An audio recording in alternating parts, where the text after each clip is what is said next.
कहते हैं ज़िंदगी के कुछ ऐसे सच्चाई होते हैं जो सच्चाई को सुनने के बाद इंसान को सहने के लिए एक शक्ति की आवश्यकता होती है, लेकिन वह शक्ति जब टूटना शुरू हो जाता है तो उसी शक्ति के टूटने की वजह से वह इंसान जल्दबाजी में गलत फैसला ले लेता है।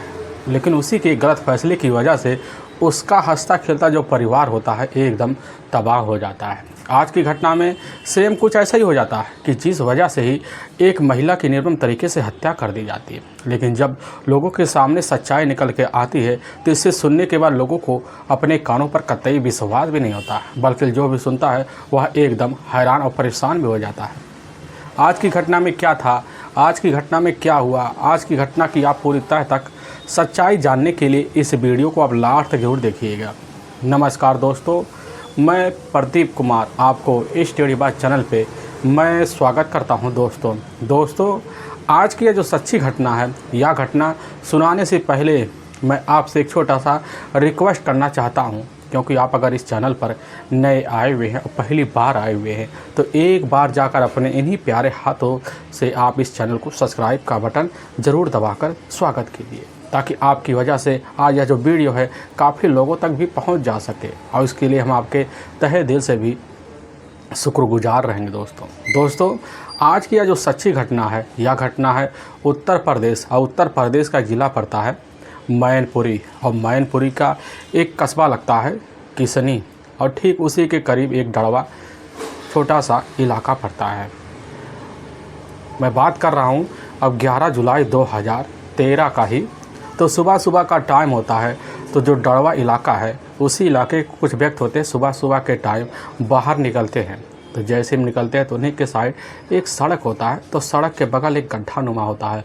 लेकिन गड्ढे में जब उनकी नज़र पहुंचती है, देखते हैं कि वहां पर किसी मानव के पैर दिखाई दे रहे हैं, डेढ़ अवस्था में होता है। तो उस समय जब व्यक्ति देखते हैं, देखने के बाद चीख चिल्ला पड़ते हैं। लेकिन जब गांव की तरफ भागते हैं तो गांव में कुछ व्यक्ति के मन में बड़ी आशंका हो जाती है। तो इसी वजह से एक व्यक्ति तेज चिल्ला कर गांव के बाहर आता है।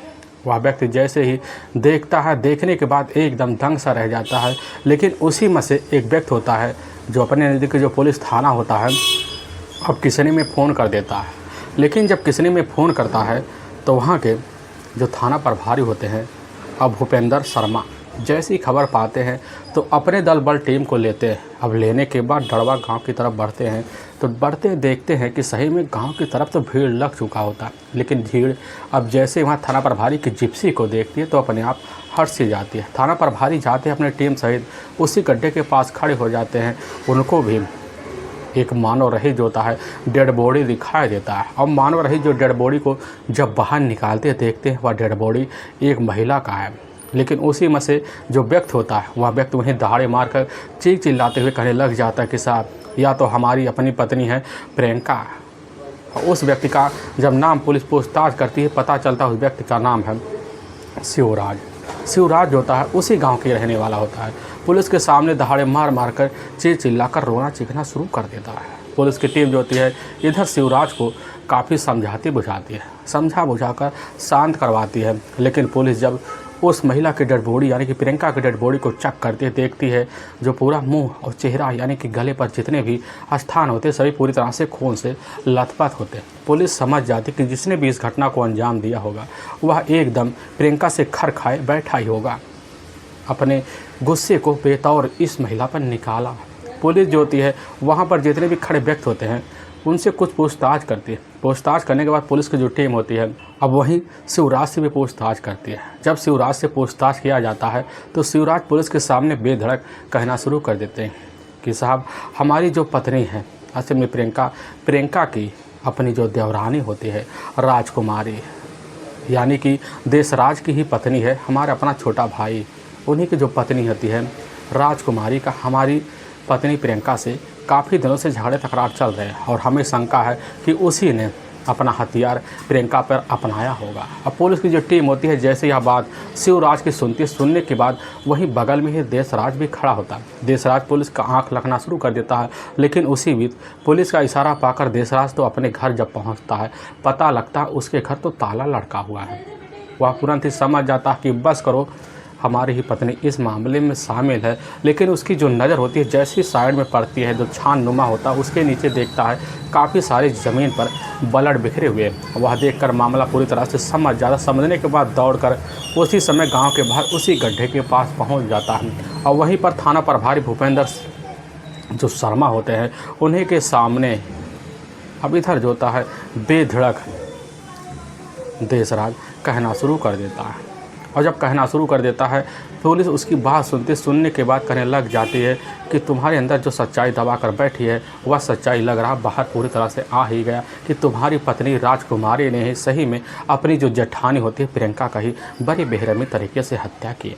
अब पुलिस यह सब बात जब खुद अब जाकर देशराज की तहरीर पर जब सुनने के बाद पुलिस की जो टीम होती है उसी समय अब बॉडी को अच्छे से पंचनामा करती है। करने के बाद अपना जो नज़दीकी सरकारी अस्पताल होता है उसी में पोस्टमार्टम के लिए भिजवा देती है। और इधर तुरंत ही अब उसी समय शिवराज को अपने साथ पुलिस थाने ले जाती है। वहाँ ले जाने के बाद कुछ पूछताछ किया जाता है। लेकिन उसी थाने में जो होता है इधर प्रियंका के जो अपने पिता होते हैं भूपेंद्र मौके पर थाने पहुंचते हैं। पुलिस उनसे पूछताछ करने के बाद उन्हीं के तहरीर पर भादवी की धारा 302 और 201 और साथ में 316 के तहत मुकदमा दर्ज कर लेती है। दर्ज करने के बाद पुलिस की जो टीम होती है इस केस की छानबीन करने के लिए सबसे पहले वहाँ जितने भी अपने करीबी होते हैं जो मौके पर प्रियंका के हितैषी होते हैं पुलिस उनसे कुछ पूछताछ करती है। लेकिन जब उनसे पूछताछ किया जाता है तो पुलिस को पूरा यकीन हो जाता है कि बस करो, यह जो प्रियंका होती है प्रियंका खुद अपने देवर जो वहीं घटना तब खड़ा हुआ था है, आंखों में कुछ और होते हैं, चेहरा कुछ और बयां कर रहा होता है देशराज। उसी के साथ प्रियंका से काफ़ी सालों से प्रेम संबंध चल रहे होते हैं। अब पुलिस को जो यकीन होता है बस करो, इसी संबंध की वजह से इधर जो होती है देशराज की जो पत्नी होती है राजकुमारी काफ़ी खरखाए बैठी होती है। अब पुलिस को जब इधर इन सब के बारे में जानकारी लगती है तो पुलिस की जो टीम होती है बिना देर किए राजकुमारी की तलाशी करने के लिए सबसे पहले जो होता है उसके मायके वाले से सूचना मिल लेती है। लेकिन जब सूचना लेती पता चलता है कि वहाँ भी राजकुमारी पहुँची नहीं है तो पुलिस की जो एक टीम होती है उसी समय अपनी जिप्सी लेती है। जिप्सी लेकर राजकुमारी का जो मायका होता है पटवारा के लिए निकल पड़ती है। जब पटवारा के लिए निकल पड़ती है पता चलता है कि जो रास्ता होता है वहीं पर एक टिपिल पड़ जाता है, नलनुमा होता है, छप्पर नुमा होता है। वहीं पर मौके पर जाकर इधर राजकुमारी झोला हाथ में लिए खड़ी होती है। पुलिस की टीम जैसे वहां पहुंचती है वहीं पर राजकुमारी पुलिस के हत्थे चढ़ जाती है क्योंकि उसी जीप पे बैठा हुआ खुद उसका जो अपना पति होता है देशराज होता है। देशराज जैसे देखता है तुरंत ही पहचान लेता है और जैसे इधर होती है राजकुमारी पुलिस की जिप्सी को देखती है तो अपना पैर काफ़ी आगे बढ़ाती है। पुलिस की जो टीम होती है अब वहीं पर जाकर धर दबोच लेती है। अब राजकुमारी को तुरंत ही अपने थाने जो होता है उसी समय किसनी लाया जाता है और किसनी में पुलिस थाने जब बैठाया जाता है और किसनी में उसी समय राजकुमारी के सामने एक तर्रार महिला कांस्टेबल होती है। महिला कांस्टेबल को जैसे ही राजकुमारी देखती है थर थर कांपना शुरू कर देती है और बिना देर के बिना किसी शक्ति दबाव के अपनी जो जेठानी होती है प्रियंका के हत्या का जो जुल्म होता है बड़ी बेरहमी से भी कबूल कर लेती है। असल में उत्तर प्रदेश का जो जाना माना शहर पड़ता है और उसे मैनपुरी और मैनपुरी का ही जो किसनी थाना लगता है उसी में ही एक डड़वा छोटा मोटा इलाका पड़ता है। उसी इलाके में रहने वाले होते हैं 3 भाई होते हैं और जो सबसे बड़ा भाई होता है वह भाई होता है अवधेश और दूसरे नंबर का जो भाई होता है वह भाई होता है शिवराज और जो सबसे छोटा भाई होता है वह यही भाई होता है देशराज। अवधेश ऑलरेडी शादीशुदा भी होता है और उसके टोटल 2 बच्चे भी होते हैं। लेकिन उस समय जो होता है यानी कि कुछ साल पहले इधर देशराज और साथ में शिवराज से मौके पर अलग रह रहा होता है। लेकिन कुछ दिन बाद जो होता है इधर शिवराज की जो शादी होती है काफ़ी बेहतर तरीके ढंग से अपने ही पास एक इलाका पड़ता है वहीं के रहने वाली प्रियंका से हो जाता है। शिवराज और साथ में देशराज दोनों मिलकर एक ही साथ बड़े बड़े मकानों का ठेका लिया करते थे, यानी ठेकेदारी का काम किया करते थे, जिसकी वजह से उनके पास ठीक ठाक पैसे आ जाया करते थे।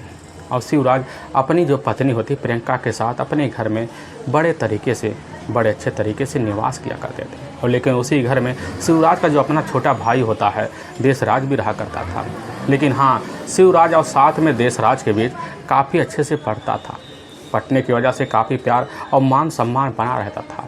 लेकिन समय जब भागने लगता है, समय के भागने की वजह से जो होता है प्रियंका ठीक शादी के कुछ साल बाद जो होता है एक बच्ची की माँ बन जाती है। जब माँ बनती है तो उस बच्ची की वजह से इधर शिवराज और साथ ही प्रियंका के बीच खुशियों का लहर आ जाता है। आने की वजह से जो होता है अब प्रियंका अपनी जो बेटी होती है उस बेटी का जैसे ही जन्मदिन आता तो बड़े बेहतर तरीके ढंग से मनाना शुरू कर देती है। लेकिन हाँ, उस समय जो होता है कुछ मौसम और था और उसी हिसाब से अपने जन्मदिन बेटी की अपने घर में रहकर गीत गुजारियों की तरह मनाती।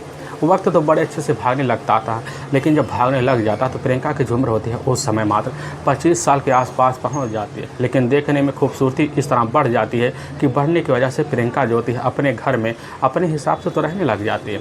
लेकिन इधर जो होता है अब शाम के टाइम शिवराज जैसे अपने घर पर आता तो खाना खाकर थके हारे होने की वजह से अपने चारपाई पकड़कर आराम से गहरी नींद में सो जाता है। अब जिसकी वजह से प्रियंका अपने पति से शारीरिक सुख मांग करते हुए वंचित सा रह जाती, क्योंकि उस समय जो होता समय के हिसाब से इधर शिवराज का जो शरीर होता है ढीलापन आ जाता है। और इसी ढीलापन की वजह से प्रियंका हर दिन अपने पति से चिड़चिड़ापन दिखाना शुरू कर देती है। और लेकिन जब दिखाना शुरू कर देती है तो उसी वक्त प्रियंका के घर में रह रहे अपना जो छोटा देवर होता है, खैर हटपुट भी होता है, यहाँ तक पढ़ा लिखा भी होता है, तो अपने घर में रहकर मौके पर अपने जब भाई के साथ काम किया करता था तो वह भी घर में तो आता था। और जब आता था अपना जो हिस्सा का कुछ जो कमाई होता था वह कमाई का कुछ हिस्सा अपने भाभी के हाथों में रख देता था, जिसकी वजह से भाभी जो होती हैं देशराज के ऊपर भी अब ध्यान देना शुरू कर देते हैं। लेकिन इतना ध्यान देने लग जाते हैं कि खुले मन से देशराज को भाव देने लगते हैं।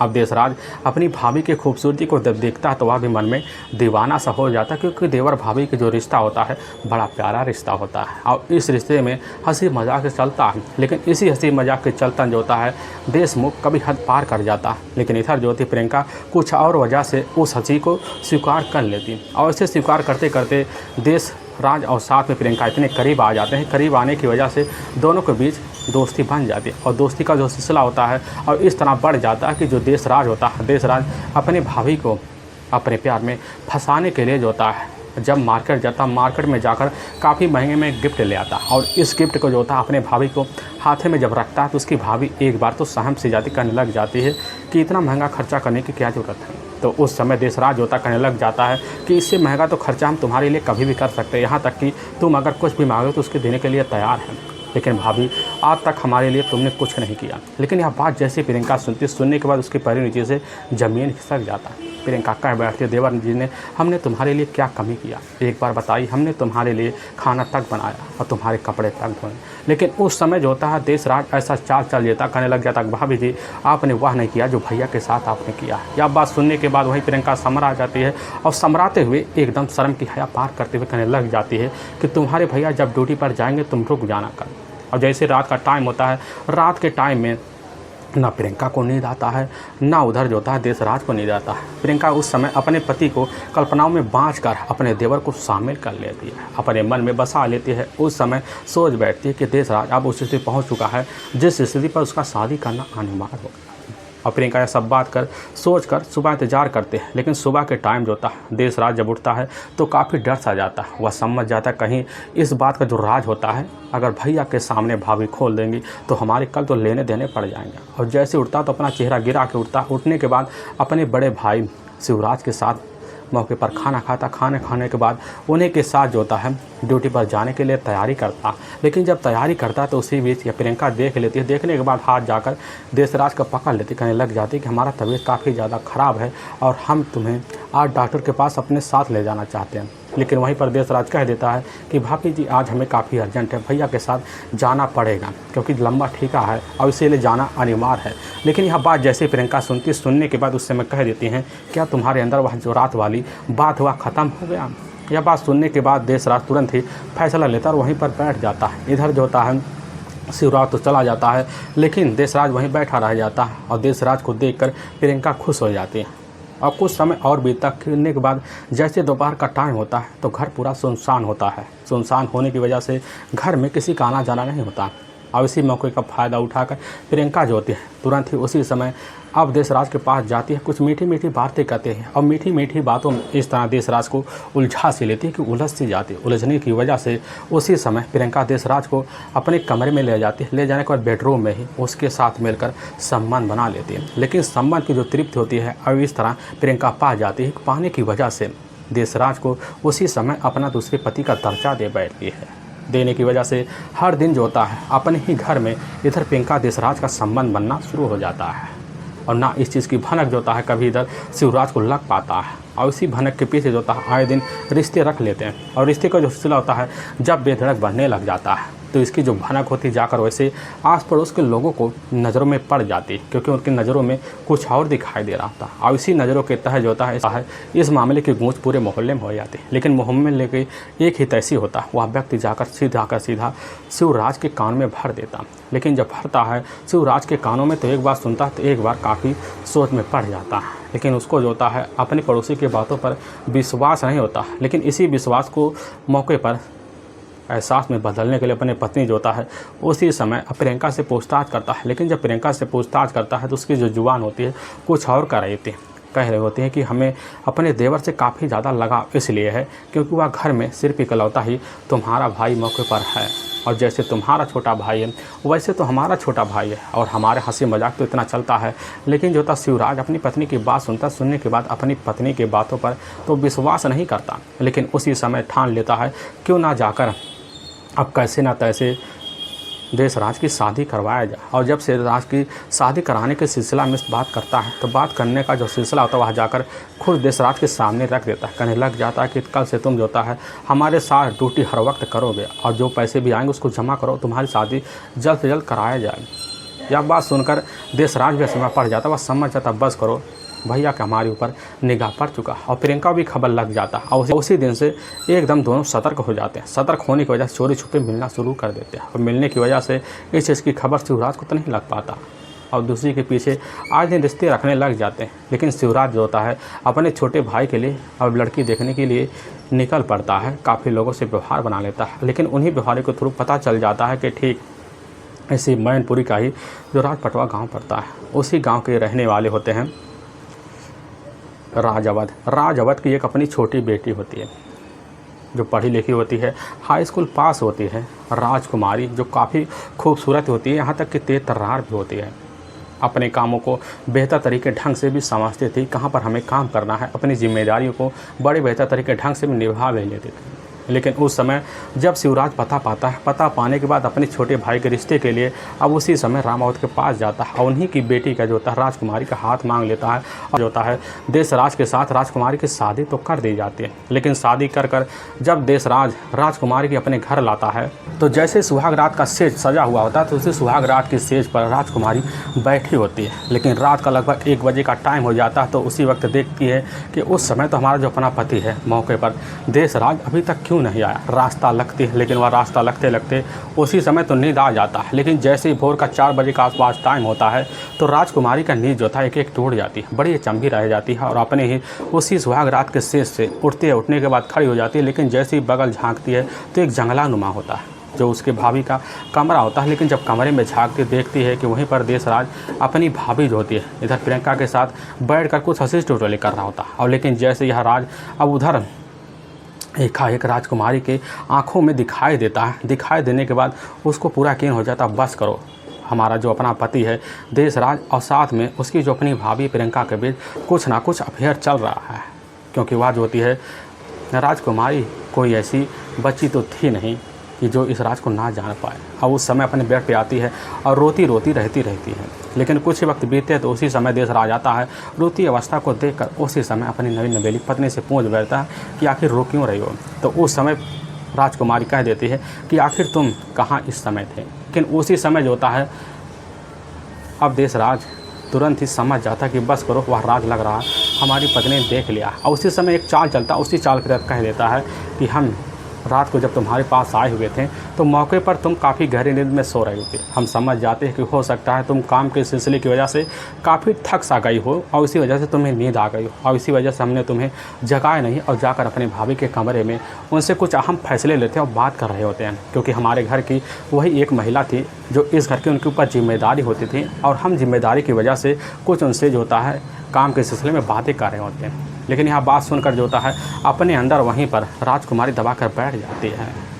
बैठ जाने के बाद कुछ समय बीतता है और दूसरे दिन का जब वक्त होता है जो रिश्तेदार घर में आए हुए थे मौके पर वहाँ विदा लेकर अपने अपने घर चले जाते हैं। लेकिन जब दूसरे दिन का शाम का टाइम होता है, शाम के टाइम में जो होता है अब जैसे ही राजकुमारी बैठकर अपने पति का बेड पर इंतज़ार करती है तो उसी वक्त जो होता है उसी देशराज के साथ ही प्रियंका भी एक ही कमरे में धमक जाती है। प्रियंका और देशराज दोनों बैठकर तीनों मिलकर हंसी ठिठोले करते हैं। हंसी ठिठोले करते करते रात का लगभग 1 बजे का टाइम हो जाता है। तभी राजकुमारी को पूरा शंका हो जाता है और इसी शंके पर जो होता है जब चिड़चिड़ापन दिखाती चिड़चिड़ापन करते हुए उसी समय राजकुमारी जो होता है अपनी जेठानी प्रियंका से कह बैठती है कि हमें काफ़ी गहरी नींद आ जाइए तो आप चले जाइए। वहाँ प्रियंका जो होती मन मान के तो चली जाती है। मौका पाने के बाद अपने रिश्ते को राजकुमारी अपने पति के साथ हरकते पूरा तो कर लेती है, लेकिन जब भी तो उसके मन में बस शंकाएँ बैठी रहती हैं और उसी शंकाएँ की ताक में बैठे बैठे लगभग 4 दिन का तो वक्त गुजर जाता है। तभी राजकुमारी जो होती है राजकुमारी के अपने ही मायके से मौके पर उसकी अपने जो पिता होते हैं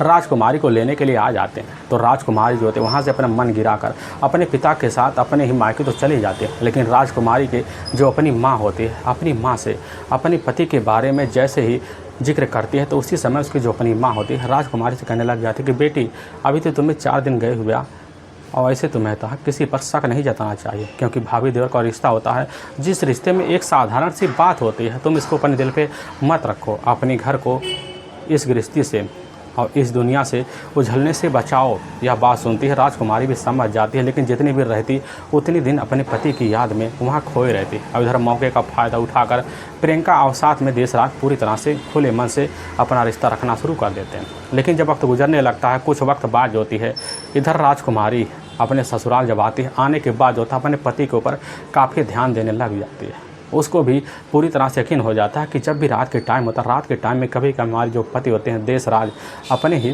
बेड पे नहीं होते, लेकिन वह जाते कहाँ और इसी फिराक में लग जाते हैं। लेकिन उसका जो फिराक होता है बेनकाब तब हो जाता है जब उसको एहसास होता है कि हमारे जो अपने पति हैं देशराज जो भी कमाई करते हैं दिहाड़ी मजदूरी के तहत जब शाम को लौटते हैं तो अपने कमाई का जो हिस्सा होता है आधे से ज़्यादा अपनी भाभी प्रियंका के हाथों में रख देते हैं।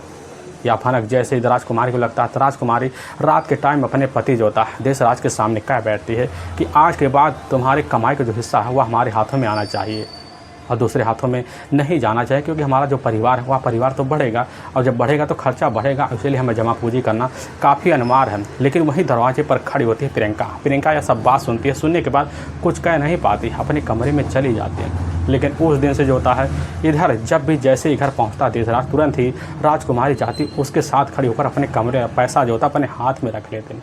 लेकिन इधर चोरी छुपे जो होता है अब राजकुमारी के पीछे देशराज और साथ ही प्रियंका का रिश्ता चलने लगता है और चलते चलते कुछ महीने तो जब बीतते हैं कुछ महीने की बीतने के बाद होती है इधर राजकुमारी प्रेग्नेंट हो जाती है। प्रेग्नेंट होने की वजह से इधर मौके का फ़ायदा प्रियंका भी उठाने लग जाती है। लेकिन कुछ दिन और बीतते हैं और जब बीतने लग जाते हैं तो ऐसे बीतते बीतते 8वां महीना लगता है। राजकुमारी जो होती है अपने ही कमरे में सो रही होती है और जब सो रही होती है तो देखती है कि अपना जो पति होता है मौके पर देशराज नहीं होता और राजकुमारी उसी समय उठती है और तुरंत ही अपने भाभी के कमरे में झांक मारती है तो देखती है उसके ही कमरे में प्रियंका जो होती है उसके ही अपने पति के साथ हम बिस्तर हुए पड़े हुए हैं। और जैसे ही कमरे में जाती धमक जाने के बाद दोनों का जो चेहरा होता है उजड़ सा जाता है और उसी समय प्रियंका और साथ में देशराज अपनी पत्नी राजकुमारी से माफ़ी मांगते हैं।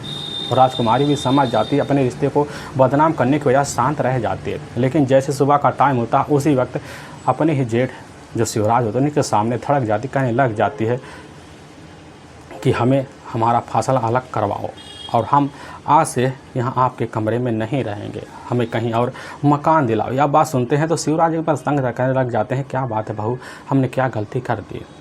वहाँ पर कह बैठती है कि हमें जी हमें पूरा यकीन हो गया है इस घर में कभी ना कभी अड़ंगा बनेगा और जब अड़ंगा बनेगा तो परिवार तहस महस होगा और इसलिए हम साथ करने के लिए अपने परिवार को छोड़कर आपको साथ छोड़कर हम अलग रहना चाहते हैं। यह बात भी सुनते हैं शिवराज भी समझ जाते हैं, बस करो, लग रहा है राजकुमारी को पता चल गया। और उसी समय हामी भरते हैं और राजकुमारी को जो होता है उसके पति को साथ भेजकर अलग कर देते हैं। और राजकुमारी अपने पति अब देशराज को साथ लेती है, अपने कमरे में रह जाती है। वह सोच बैठती कि चलो अब दूरी बन गई, अब अपने भाभी के साथ उन्हें बैठना नहीं होगा। लेकिन इसी बीच जैसे 9वां महीना लगता तो राजकुमारी वहाँ अपने आप को एहसास समझने लगती है। वह समझ जाती है कि अब तो हमारी डिलीवरी का टाइम आ गया, हमारा सेवा पानी यहाँ कौन करेगा। तुरंत ही फैसला लेती है, अपने ही मायके चली जाती है। लेकिन जब मायके जाती है इधर देशराज पूरे मौके का फ़ायदा अपने ही जो कमरा होता है उसी कमरे बुलाकर अपने भाभी के साथ रिश्ता कायम करने लग जाता। लेकिन कुछ महीने बीतते हैं। कुछ महीने बीतने के बाद उधर जो होता है राजकुमारी को एक बेटा होता। अब बेटे को लेकर अपने मायके में तो रहती है। रहने के बाद कुछ महीने बाद राजकुमारी अपने बेटे को लेकर अपने ससुराल में आती है। लेकिन जब आती है तो उसी बीच जो अपने पति का हाव भाव होता है, हाव भाव काफ़ी ज़्यादा बदल जाता। और लेकिन जब भी हाव भाव को देखकर राजकुमारी अपने पति से कुछ बातें करती और इतनी बातें करती जिसकी वजह से वह देशराज जो होता है अपनी पत्नी राजकुमारी का पिटाई भी कर देता है। क्योंकि उस समय राजकुमारी का अपने पति देशराज के ऊपर काफ़ी ज़्यादा पहरा हो जाता है। और इसी पहरे की वजह से राजकुमारी भी काफ़ी ज़्यादा तंग हो जाती है, क्योंकि वह हर बार निगाह लगा कर कितना बैठे रहती है। उसको भी शंका पूरी तरह से हो जाता है कि बस करो, अभी भी इनका रिश्ता कायम है। तभी एक दिन ऐसा आ जाता है कि वह जो होता है शाम का टाइम होता है। तो शाम के टाइम में राजकुमारी सोच बैठती है कि आज अपने पति के सामने हम कुछ ऐसी बात रखेंगे जिसकी वजह से वह फैसला तो बदल देंगे। लेकिन जब शाम का टाइम होता है, शाम के टाइम में जो होता है इधर देशराज अपने घर पहुंचता है। तुरंत ही मौके पर वहीं पर राजकुमारी कह देती है कि तुम्हारे लिए खाना लगा कर रखे हैं और खाना खा लो। काफ़ी व्यंजन किस्म का खाना होता है। लेकिन जैसे देशराज आता है उसी समय मूसल खाने चला जाता है। लेकिन बाहर जैसे ही आता है तो उसी समय राजकुमारी कह देती खाना खाओ, कुछ अर्जेंट बात करने है। और जैसे देशराज यह बात सुनता, सुनने के बाद कह देता है कि आज हमें कहीं जाना है और यह जो खाना बनाई हो तुम खुद खा लो, इस खानों को तो हम खाएंगे नहीं। चिड़चिड़ापन आवाज़ में जब कहता देशराज तो राजकुमारी एकदम समझ जाती है। लेकिन वहाँ से जो होता है चिड़चिड़ा कर मौके पर कुछ कपड़े पहनता। कपड़े पहनने के बाद देशराज तो निकल जाता है। लेकिन पूरी रात जो होती है बैठकर तरह तरह की बातें सोच कर राजकुमारी की जो आंसू होते हैं, आंसू मौके पर रुकते नहीं हैं। पूरी रात तो गुजर जाता है। लेकिन सुबह का जब टाइम हो, सुबह के टाइम में दरवाज़ा बजता, जाकर खोलती तो देखती कि उसके जो अपने पति है मौके पर वही देशराज होता है। देशराज के सामने उसी समय कह बैठे, हमें पता है तुम कहाँ गए तो। लेकिन यह सब बात जब कहती है तो वहीं पर जो होता है देशराज कह देता है कि बस करो, जो तुम सोच रही हो वह पूरी तरह से सही है। वो झगड़े तकरार करके तो वहाँ तो सो जाता है। सोने के बाद जो होता है इधर फिर सुबह का जैसे 7 बजे के आसपास टाइम होता है तो वहाँ मौके पर राजकुमारी तुरंत ही अपनी जो बड़ी जेठानी होती है अबिता के पास जाती है। अबिता के पास जाने के बाद कुछ बातें करती है, सारी राज तो बता देती है।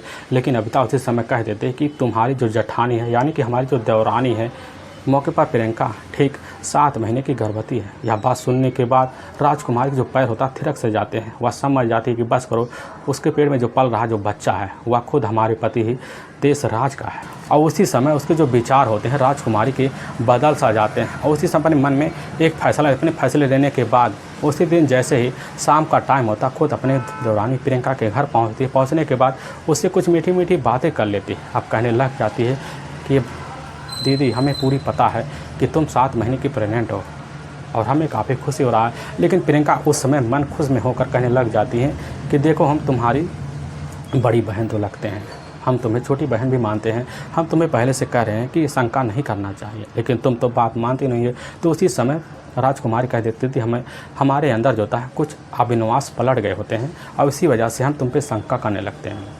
यह बात सुनने के बाद उधर प्रियंका जो होती है अपने ही देवरानी के राजकुमार की बातों में उलझ जाती है। और जब उलझ जाती है पूरी रात तो बीतता है। और जब बीतता है ठीक अब इधर जो होता है 10 जुलाई 2013 का, तभी जो होता है गांव में एक गामी हो जाता है। उसी गामी में मौके पर जो होता है इधर अवधेश और साथ में शिवराज दोनों चले जाते हैं। और इधर जो होता है देशराज मौके पर कहीं बाहर दूसरे के यहाँ रिश्तेदारी के यहाँ चला जाता है। पूरा घर सुनसान होता है। पूरा घर सुनसान देखकर राजकुमारी जो होती है अपनी जेठानी के घर में जाती है। उससे कुछ मीठी बातें करती, मीठी बातें कर उसको उलझा कर अपने ही कमरे में ले आती है। जब ले आती है तो कुछ बातें करते उसी बीच राजकुमारी उठती है तो अपने किचन में जाती है और वहाँ पर एक तीरधार हथियार लेती है और लेती पीछे से एकाएक जो होती है प्रियंका के ऊपर हमला बोल लेती है और कई बार हमला बोलती है, जिसकी वजह से प्रियंका लहूलुहान अवस्था में घायल हो जाती है। कुछ देर बाद वहीं प्रियंका की मौत हो जाती है। तो जब मौत होकर देखती है तो राजकुमारी को दिल को बड़ी तसल्ली मिलती है। लेती है और उसके बॉडी को उसी समय ठिकाने लगाने के लिए अपने हाथों से खींचने के बाद ले जाकर उसके घर के पिछवाड़े काफ़ी गहरा गड्ढा होता है, उसी गड्ढे में ले जाकर प्रियंका के बॉडी को डंप कर देती है और उसी के ऊपर काफ़ी कूड़े करकट फेंक लेती है। फेंकने के बाद अपने घर में आती है जहाँ पर सारे ब्लड लगे होते हैं, उस ब्लड को बड़े अच्छे से सफाई कर लेती है। करने के बाद अपने काम को इत्याग देकर मौके पर खाना बनाती है। लेकिन जैसे ही शाम का टाइम होता है, शाम के टाइम इधर जो होता है देशराज तो आ जाता है। आने के बाद मौके पर अपने पति को कहने लग जाती है कि तू ऊपर वाले जो मकान, उसी मकान में तुम्हारे कमरे में मौके पर तुम्हारा खाना रखा हुआ है, तुम वहाँ पर जाओ, अभी हम कुछ लेकर और आते हैं। अब देशराज जो होता है अपने ही कमरे में चला जाता है, ऊपर जाकर खाने लगता है। तो उसी बीच इधर जो होती है राजकुमारी खाना लेकर तो पहुँच जाती है। अब पहुँचने के बाद जो होता है कुछ ही मिनट बीतते हैं, लेकिन जैसे बीतते हैं तो उसी बीच इधर शिवराज भी आते हैं, नीचे आवाज़ लगाते हैं, कहने लग जाते हैं क्या प्रियंका यहाँ आई है। तो उसी समय यहाँ जो होती है राजकुमारी कहने लग जाती है कि हमने अपने जेठानी को देखा, वो हाथ में झोला लेकर कहीं जा रही थी। और यह बात सुनकर उसी समय जो होता है शिवराज को शंका हो जाता, कहीं ना कहीं प्रियंका जो होती हो सकता है मायके चली गई है, और उसी समय फ़ोन कर देता है। लेकिन मायके वाले इग्नोर कर जाते हैं, कहने लग जाते हैं कि वह तो यहाँ तो आई ही नहीं। और उसी समय शिवराज काफ़ी चिंता में हो जाता है, अपनी पत्नी की कई जगह तलाशी करता लेकिन कहीं अता पता नहीं चलता। लेकिन सुबह का जैसे टाइम होता है, सुबह के टाइम में जो होता है कुछ हल्ला बल्ला होने लगता है। हल्ला बल्ला सुनकर अब जो होता है शिवराज के मन में शंका हो जाता है। उसी शंकावश चिल्लाते हुए उसी जगह पर पहुँचता है जो सबके सामने राज खुल जाता है। लेकिन वाकई में दोस्तों पुलिस के सामने जब यह सच्चाई होता है राजकुमारी के तहरीर पर आता है। आने के बाद पुलिस की जो टीम होती है अब बिना देर किए उसी समय राजकुमारी को वहाँ की कोर्ट में ले जाती है। कोर्ट में ले जाने के बाद राजकुमारी के ऊपर काफ़ी गंभीर धारा मुकदमा दर्ज करके ले जाकर हमेशा हमेशा के लिए जेल के सलाखों के पीछे भी डाल देती है। दोस्तों हमें इस घटना का सुनाने का जो उद्देश्य है किसी को परेशान करना नहीं है और ना ही किसी के दिल को ठेस पहुँचाना है, बल्कि आपको यह बताना है कि आप जहाँ भी रहें आप सावधान और सतर्क जरूर रहें। दोस्तों फिर मिलेंगे एक नए वीडियो के साथ, तब तक के लिए जय हिंद और जय भारत।